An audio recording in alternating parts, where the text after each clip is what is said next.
Good evening, ladies and gentlemen. Welcome to another exciting episode of In the Crease. My co-host Bob Nelson. Before we really get into things, I got to say that this is going to be the last show until we take a break for the holidays. And so, on behalf of myself and Bob and Dave in the back room, we want to make sure that we wish everybody a very Merry Christmas and best for the new year. I wore my Bruins jersey. And this one especially, this is the O2 personalized with my name on the back because this was a gift given to me at the end of the 2002 school year by my students. I was teaching at Butler High School at the time, and in that TV class, I had 22 students.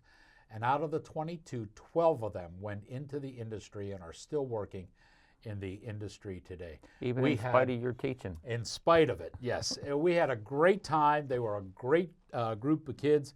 And for, year-end gift, they bought me this jersey. So it's 22 years old. So they couldn't afford a real team. Yeah, well, and Bob wore his Flyer jersey because he knew this was a tradition and I was going to wear it. So there we go. All right.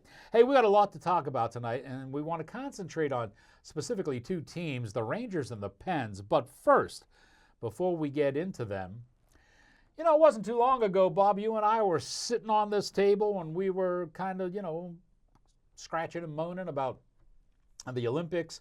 The NHL would take a break mid-season and players would go and run and play for the Olympics, and inevitably somebody would get hurt at the Olympics and come back and it would change the whole playoff scenario. I was totally against it. You, I think, were for it because you realized the players had pride and wanted to play for their country.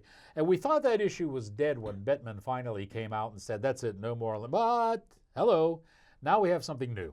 It's called the Four Nation Tournament, and it essentially is doing what the Olympics did in breaking up the season. Obviously, I'm standing firm. I'm against this type of thing, but you? Well, I have mixed feelings about it. Four nations. Yep. I thought there was more than four nations out there.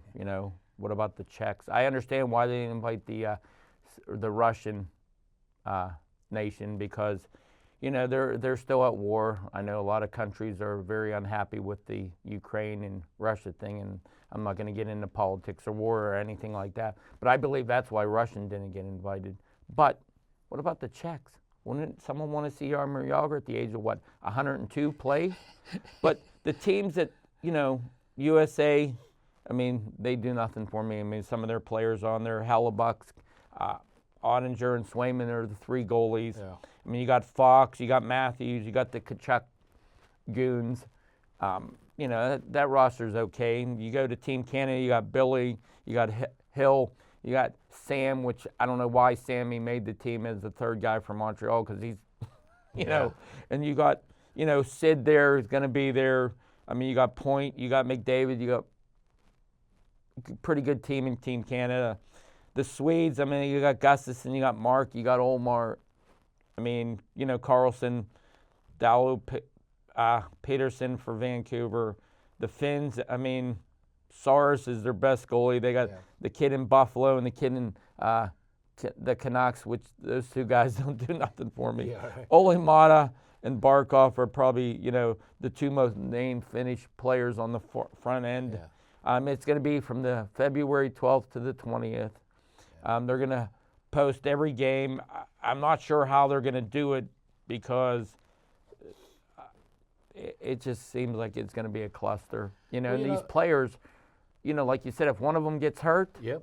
Yeah. If I was a GM or owner, I'd be pretty pissed on a meaningless tournament that they're going to shut down the league in February, going into maybe the playoff run where you're really trying to get the team together. Exactly. I'm sure the other players that didn't make the team are probably happy because they get a little bit of time to spend with family and loved ones and things like that. Yeah, but the holiday season's over at that point, so But for them, they really, the NHLPA, I thought was a lot stronger than this, and I thought, players must want to do it or they wouldn't do it.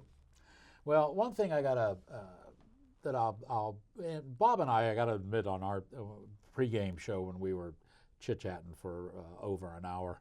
Well, I got to tell you, I don't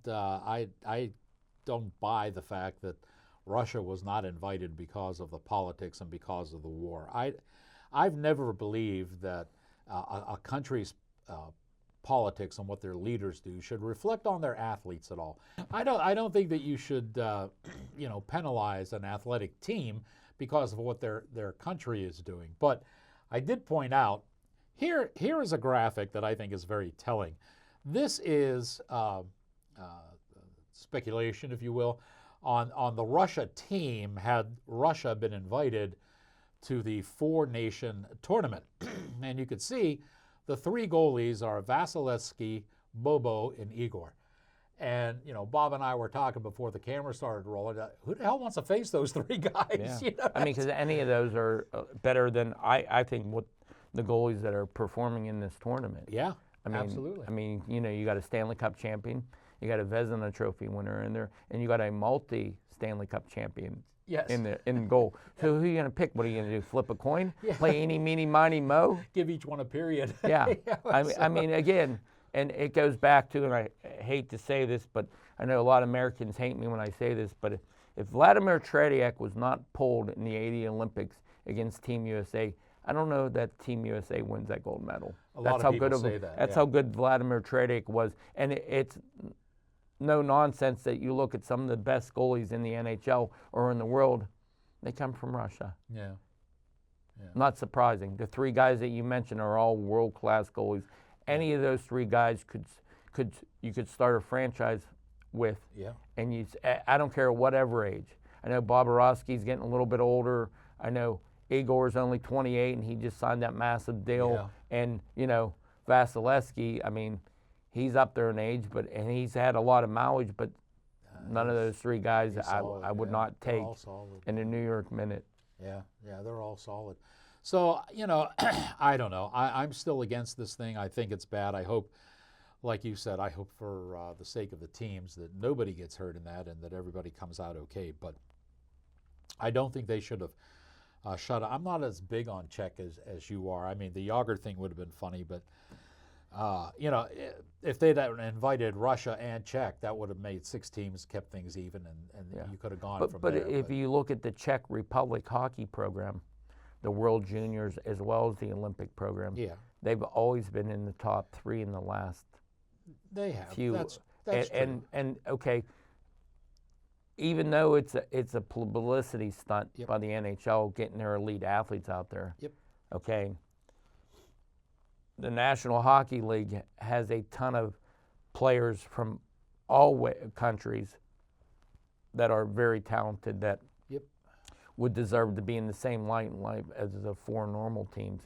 What's the difference if, say, they would have knocked off Finland, or what if they would have did a Swede-Finland team and then a Russian-Czech team? Yeah. Because it's in Boston and it's in Montreal. Yeah. That's where these games are going to be played at. Yeah.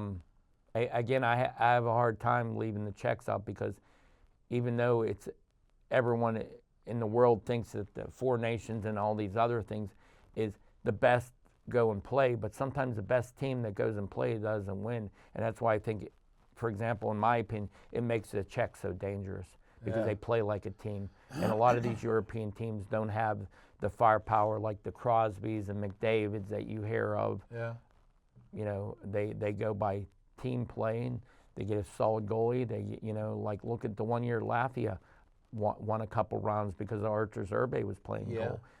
Name the guy besides Sandis Olsson that played for Latvia and Artur Zerbe. Yeah. And they ended up winning a couple. I think they upset Canada the one year in a pre-in game.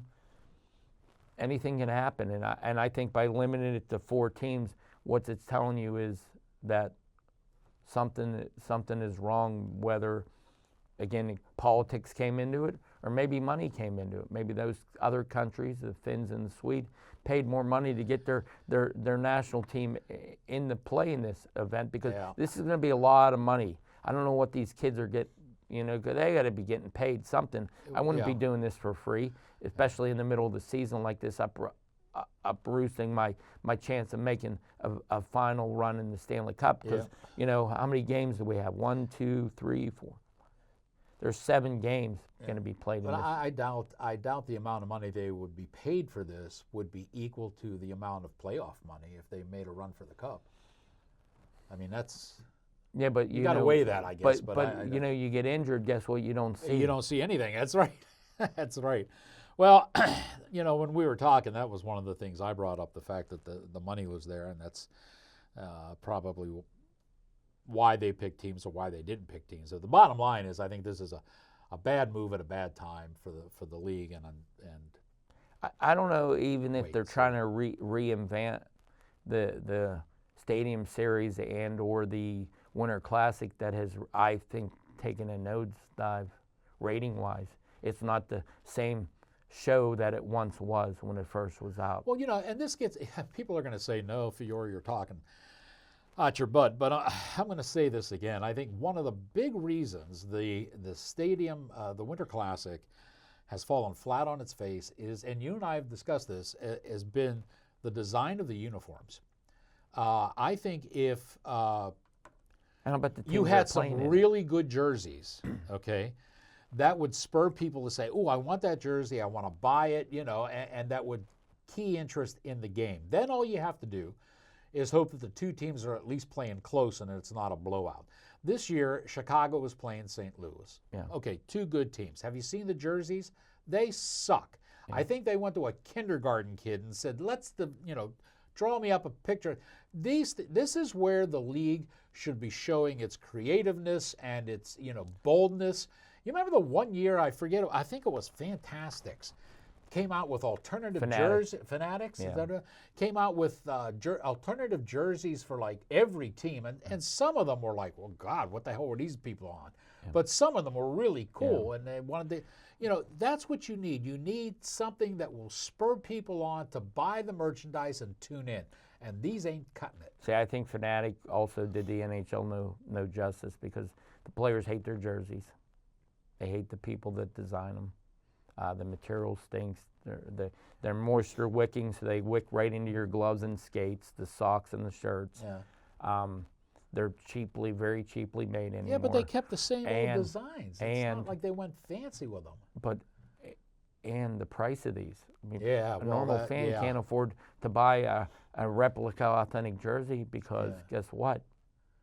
They're like $200+ Yeah. for a piece of material that's as thick as a T-shirt when they Yeah. used to be as heavy as a sweatshirt. They were actual sweaters at Yes. one point. Yeah. And I think the other thing Bettman has forgotten that he's still a fourth sport, and he's trying to leapfrog sports that have a lot more deeper pockets and a lot better TV contracts. Yeah. And again, I think ABC, TNT, and there's another network that's picking up this Four Nation. So he probably got a pretty good chunk of change for this little tournament Yeah. to go back into the NHL budget, even though this is not supposed to be an NHL sanctioned Yeah. event. So once again, we're back to money. Yeah, and Bettman had his hand in the cookie jar because, if you can't have a great rating on a Winter Classic or Stadium Series when you should be promoting the best playoffs in any sport, which is the Stanley Cup Yeah. playoffs, because the best team usually wins because that's a drolling, Yep. hard-fought 7-game series Yeah. for the most part, and the team that wins it usually next year they don't have a very good chance of winning it because you played 82 games plus say 16 to get you to the cup, Yeah. and that's a lot And of a lot games. of those players Yes. scatter. So yeah, the cream always rises in a 7-cup series. But all right, let's move on. Bob is very anxious to talk about the New York Rangers here and some of the moves that they've made recently with their captain, and so let's go ahead and Well, Trouba got forced out. yeah. They basically threatened the poor guy, the captain of the team. And do you know what the purpose of that was? Why would they force him out? Why? I believe 2 reasons. There's another person that's going to go very shortly here from the Rangers too, I heard. I think the first move was to make sure you sign your long-term goalie of 28 years old and Right. Igor. They gave him I think what it was 11.5 or something, $11.8 million a year for an 8-year deal. So I think that was the first move to get rid of contract. They wanted to make sure they could afford him, which I don't understand why the Rangers need to trade players because they have so much money anyways. With Madison Square Garden, being still the ownership of the Rangers. I also think Trouba kind of wore out his welcome, kind of like the Matt Cook syndrome. Wasn't the cleanest player. Yep. And I think some of the players, the younger kids on the team, he was leading down maybe a wrong path. He had a little bit of negativity towards management, and I think it was time for him to go. I don't always agree that sometimes, to fire the coach, and the Rangers were, at the beginning of the season, they were on fire, and their goaltending with Quick and Igor were unbelievable. Now they're just a couple points ahead of the Flyers and the Penguins in their division, and they really took a back seat. And I guess the Rangers did not want to fire their coach, Laviolette, because I think they really like him. Sure. So the next best thing is let's get rid of the captain. Yeah.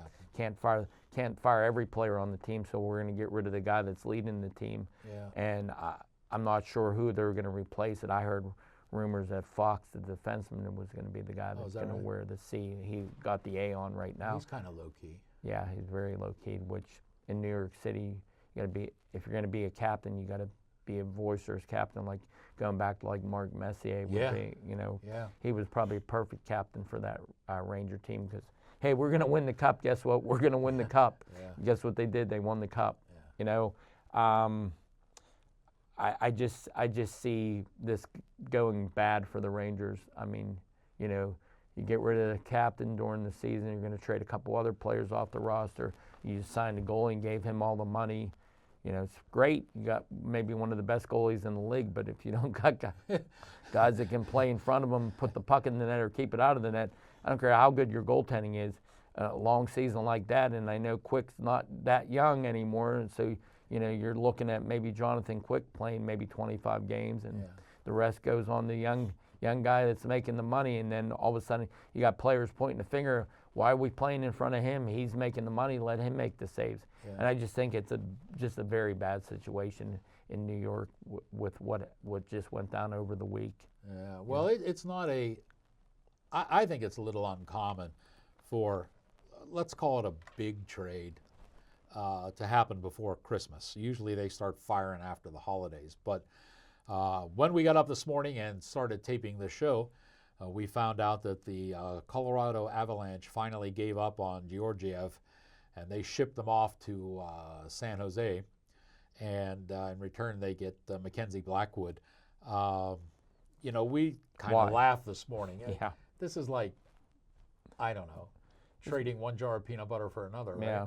I mean, to me, it does nothing. I mean, unless they wanted to get out of Georgiev's contract, maybe, because he doesn't make a lot of money, and Blackwood really doesn't. I mean, he showed me nothing at all the teams he's been at. Now, granted, San Jose is not a very good hockey team. They're in a rebuild. Yeah, they are.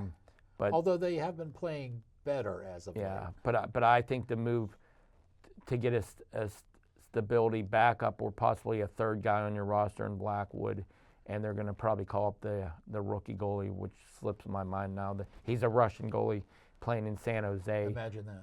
So I think they're going to They had a few others, didn't they? Nabokov, Kiprusoff, people like that. So I think they're going to call him up and take their lumps with the rookie, just like I think Pittsburgh should be doing with Bloomquist. But that's a story for another day. No, let me say one thing quick, and that is sometimes, just sometimes, the team you're with makes the goalie play a little bit different.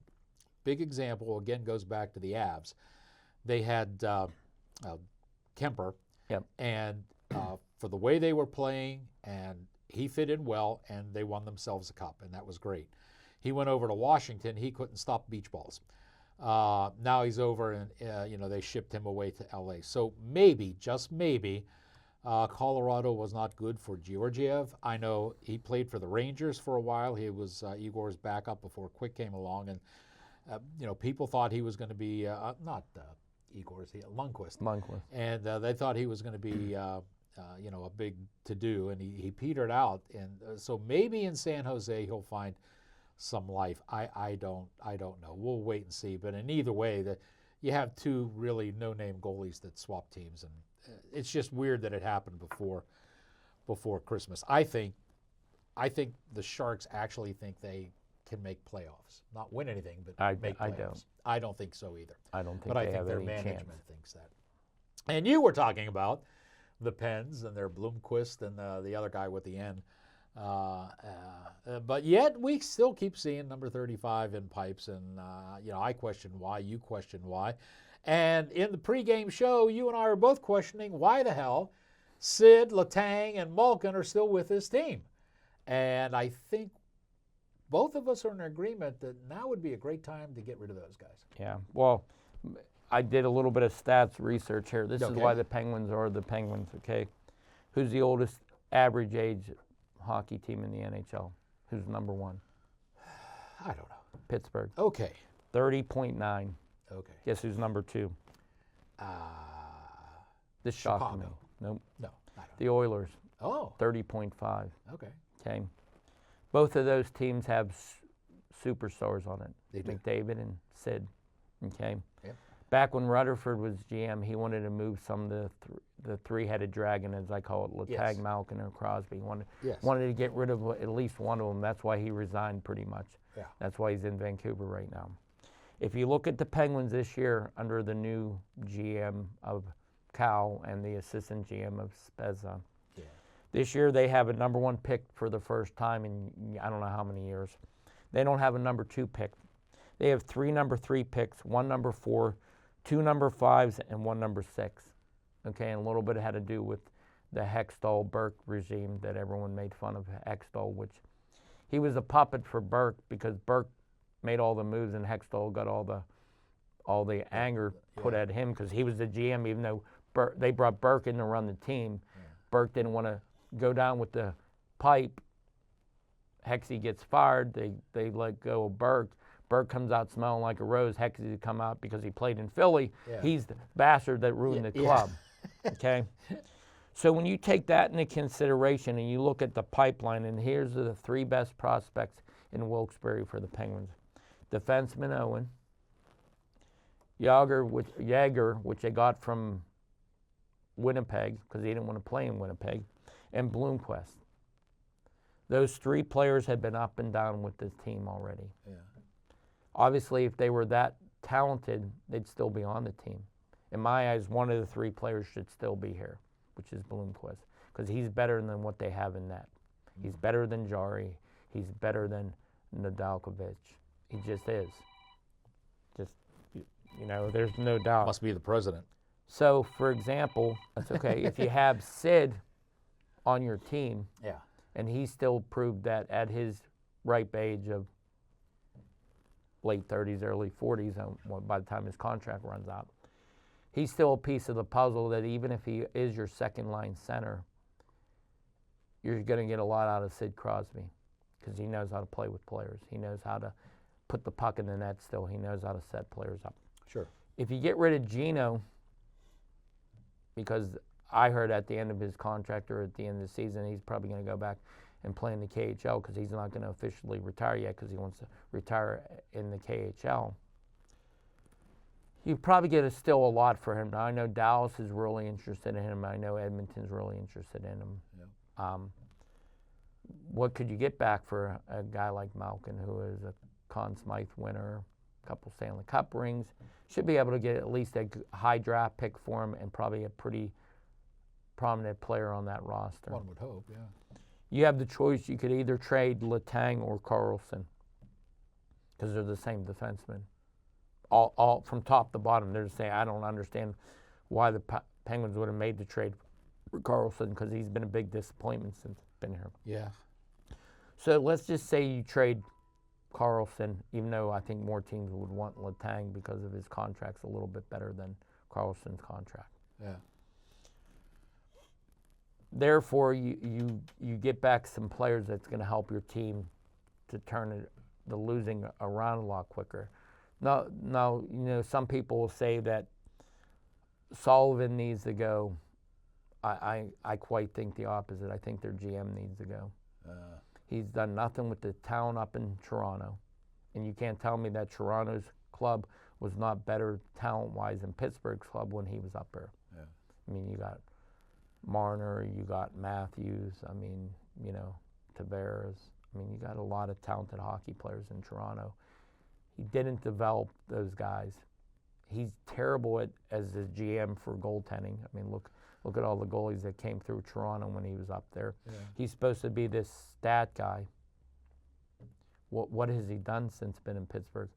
They've been one and done in the playoffs or not made the playoffs under him as a GM. Now, Sullivan has an issue because Sullivan doesn't have the team that he needs to put the systems that he needs, which he wants a young, fast hockey team.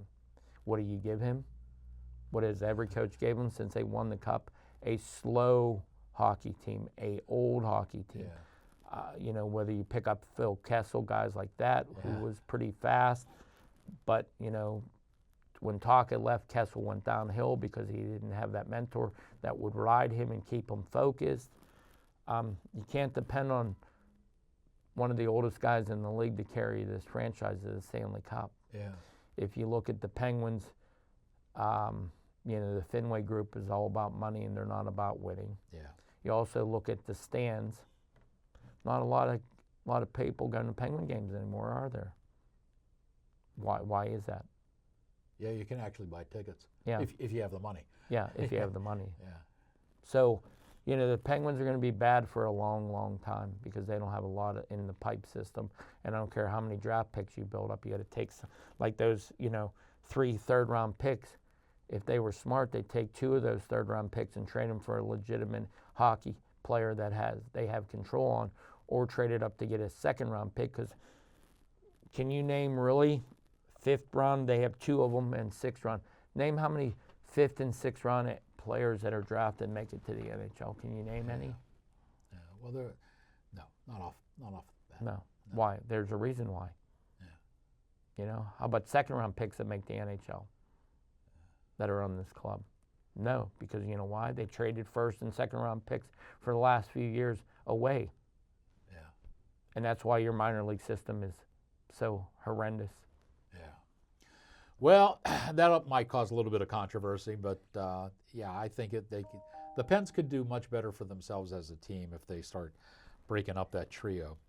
You know, normally, folks, at this time, we're running fast out of time, and normally we don't talk about local hockey. In fact, for a while there, we stopped doing the show because the local hockey scene is so absolutely corrupt and political that it didn't deserve our time and effort. But we want to make an exception this time around because one of the guys, the local guys, has in a way done pretty good with his goaltending coaching.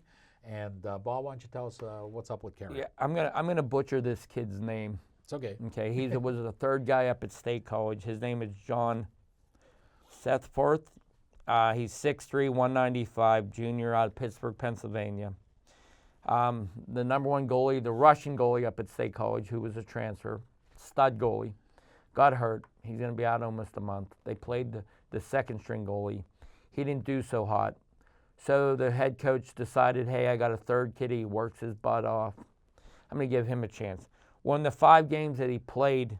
He's 2-2, 284 goals against average, a 906 save percentage. From playing club hockey at Penn State to being a D1 goalie. His coach is Carrick Davis, who was a player that I coached at Shadyside Academy, and he had a little cup of coffee playing hockey professionally, whether it was in the Federal League or it was in Europe playing. He played for Finland, didn't he? Played in the Finnish League, the yeah. Finnish League, yeah. Also played on the Olympic ball hockey team, so you know he has a little bit of pedigree playing hockey. But we just want to throw out to this kid because making a D1 program is a big deal. Oh yeah. Period. Yeah. But playing in a D1 game is even bigger considering where this kid came from. So we want to. And we'll tip our hat hats to Carrick for getting them there. Hey, love to talk more hockey with you, but we are fresh out of time.